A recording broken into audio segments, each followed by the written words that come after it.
یہ خاتون اس کا عشق اور ادارے سے والہانہ اس محبت کو دیکھیے، مہر کی رقم کو عورت آسانی سے کسی کو دینا نہیں چاہتی، مگر اس خاتون نے ادارے کی تعمیر کو ہوتے دیکھا اور اس کام کو اتنا عظیم سمجھا کہ کچھ پاس نہیں تھا جس سے وہ اس میں شرکت کر پاتی، اپنی مہر کی رقم ہی آپ نے اس ادارے کی تعمیر کے لیے اپنے شوہر کو راضی کر کے اس میں صرف کر دی۔ تو ہماری ماں اور بہنیں جو بیٹھی ہیں الحمدللہ، ان کا بھی نمایاں کردار ہے۔ مولانا طارق صاحب بتا رہے تھے کہ ہمارے ہاں جو طلباء ہیں وہ گھروں پر کھانا کھاتے ہیں، اور الحمدللہ یہاں کی جو خواتین ہیں اپنے بچوں کی طرح ان بچوں کو کھانا کھلاتی ہیں اور ان کا خیال رکھتی ہیں۔ اللہ سبحانہ وتعالی ان خواتین کی عمروں میں برکت فرمائے اور انہیں دونوں جہان کی بھلائیاں عطا فرمائے۔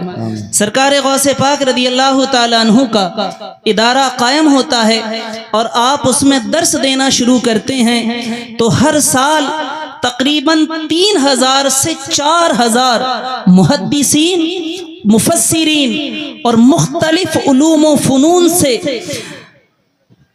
اپنے آپ کو مکمل بنا کر 3 سے 4000 علماء فارغ ہوتے، اور فارغ ہونے کے بعد دنیا کے مختلف خطوں میں پہنچ کر دین اسلام کی نشر و اشاعت کرتے، لوگوں کو دین سکھاتے تھے۔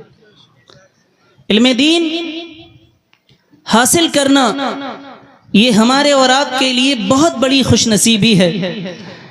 سرکار غوث پاک رضی اللہ تعالی عنہ کو اللہ نے بہت علم عطا فرمایا۔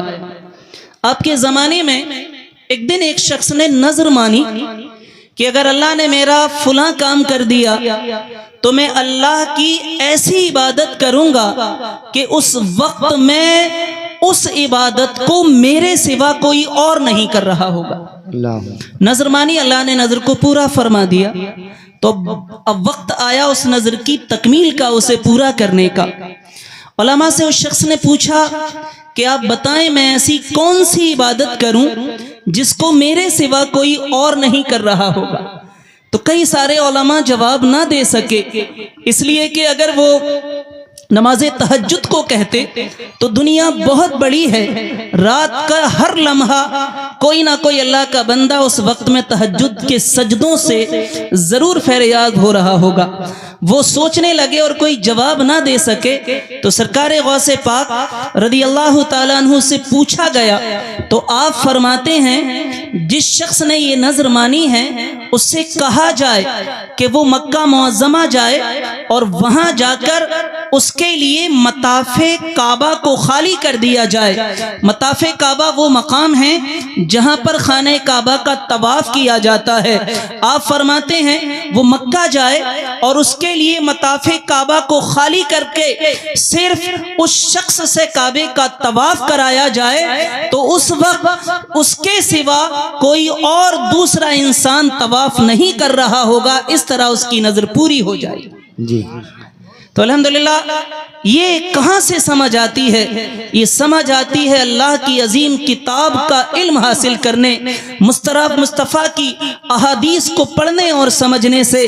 تو پیارے اسلامی بھائیوں، ہمیں اپنے دین کی تعلیم سے اپنے آپ کو اور اپنے بچوں کو ضرور زینت بخشنی ہے۔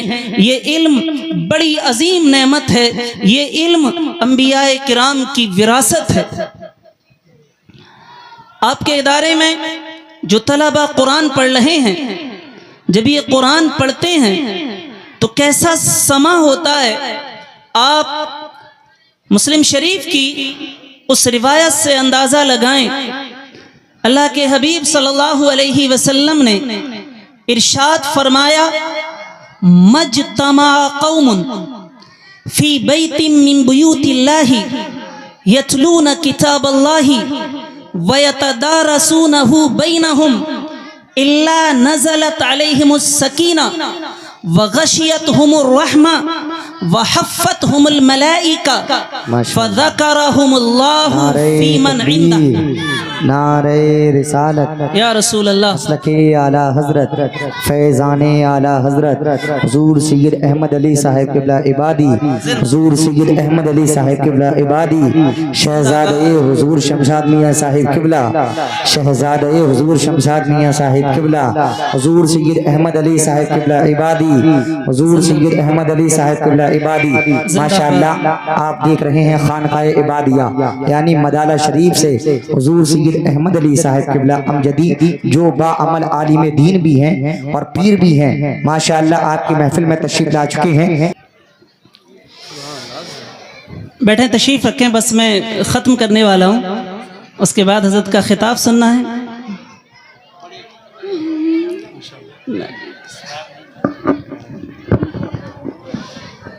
تو رسول اللہ صلی اللہ علیہ وسلم نے ارشاد فرمایا، مجتمع قوم فی بیت من بیوت اللہ تعالی یتلون کتاب اللہ ویتدارسونہ بینہم الا نزلت علیہم السکینہ۔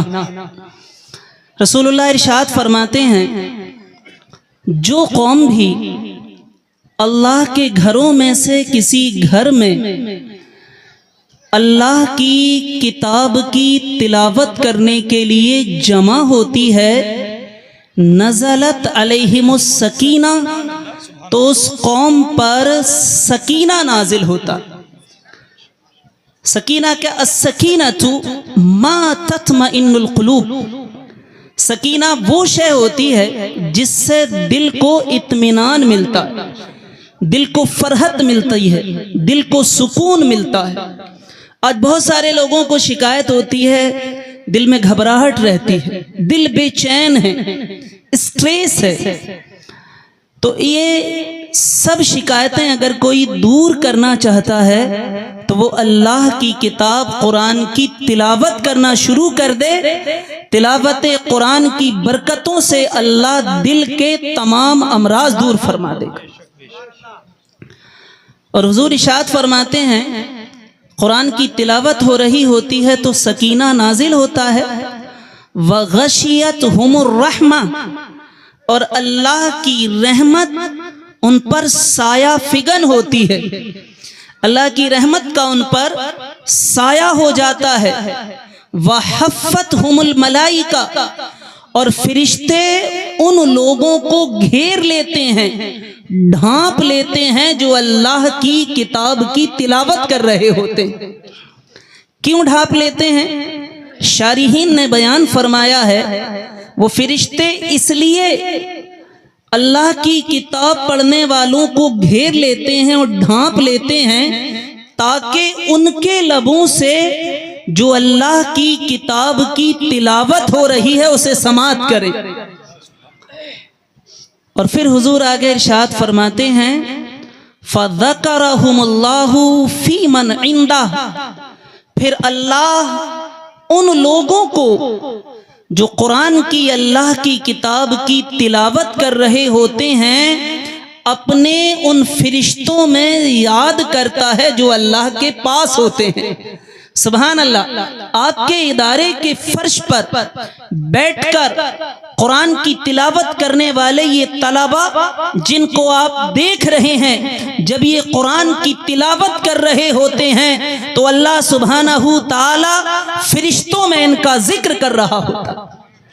تو کتنا عظیم یہ کام ہے کہ الحمدللہ آپ کے ادارے کو قائم کرنے کی وجہ سے قاری طارق صاحب کے یہاں آ کر قرآن مجید فرقان حمید کا درس دینے کی وجہ سے آپ کی اس بستی میں یہ طلبہ قرآن کی تلاوت کر رہے ہوتے ہیں تو فرشتے ان کی تلاوت کو سننے کے لیے تشریف لاتے ہیں۔ اپنی اس کاوش اور کوشش کو ختم نہیں کرنا ہے اور آنے والے ٹائم میں اپنے بچوں کو دینی علوم سے بھی وابستہ کرانا ہے اور دنیاوی عصری علوم سے بھی انہیں زینت دینی ہے، کیونکہ دینی علوم ہمارے دلوں کو کھولتا ہے، دلوں میں نور پیدا کرتا ہے، اور عصری علوم ہمارے دماغ کو کھولتے ہیں۔ تو ہمیں اپنے دلوں میں بھی روشنی پیدا کرنی ہے اور دلوں میں روشنی کے ساتھ ساتھ عصری علوم کے ذریعے دینی علوم بھی دلوں کے ساتھ دماغوں کو روشن کرتے ہیں، مگر آنے والا ٹائم وہ ہے جہاں سائنٹیفکلی طور پر اسلام کو ضرورت ہے ایسے علماء کی جو دینی علوم کے ساتھ ساتھ عصری علوم سے بھی واقف ہوں، اور جو روزانہ فتنے مذہب اسلام پر اٹھتے ہیں ان کا دفاع کریں، قرآن و حدیث کی روشنی میں بھی اور مینٹلی طور پر بھی، سائنٹیفکلی طور پر بھی، اور وہ تب ہوگا جبکہ ہمارے بچے دینی علوم کے ساتھ ساتھ دنیاوی علوم کو بھی حاصل کریں گے۔ امام مالک رحمۃ اللہ تعالی علیہ کا یہ قول بیان کر کے میں اپنی تقریر کو ختم کرتا ہوں۔ آپ نے موطا امام مالک میں ارشاد فرمایا ہے جس کا مفہوم یہ ہے، آپ فرماتے ہیں دور آخر کی ترقی اس علم میں ہے جس علم سے دور اول کو شان ملی ہے، اور آگے فرماتے ہیں وہ علم کیا ہے؟ جس علم سے دور اول کو شان ملی ہے وہ علم ہے قرآن کا علم، وہ علم ہے حدیث کا علم۔ تو اگر دور آخر کے لوگ ترقی چاہتے ہیں تو قرآن و حدیث کے علم کو سیکھیں، انشاءاللہ ان لوگوں کو ضرور ترقی ملے گی۔ وآخر دعوانا ان الحمدللہ رب العالمین۔ السلام علیکم ورحمۃ اللہ تعالی وبرکاتہ۔ حیرت ہے کہ تعلیم و ترقی میں ہے پیچھے جس قوم کا آغاز ہی اقرا سے ہوا تھا۔ خدا نصیب کرے آپ کو اس قدر شہرت کہ آسماں بھی آپ کی بلندیوں پہ ناز کرے۔ السلام علیکم ورحمۃ اللہ وبرکاتہ۔ ماشاءاللہ، بڑی اچھی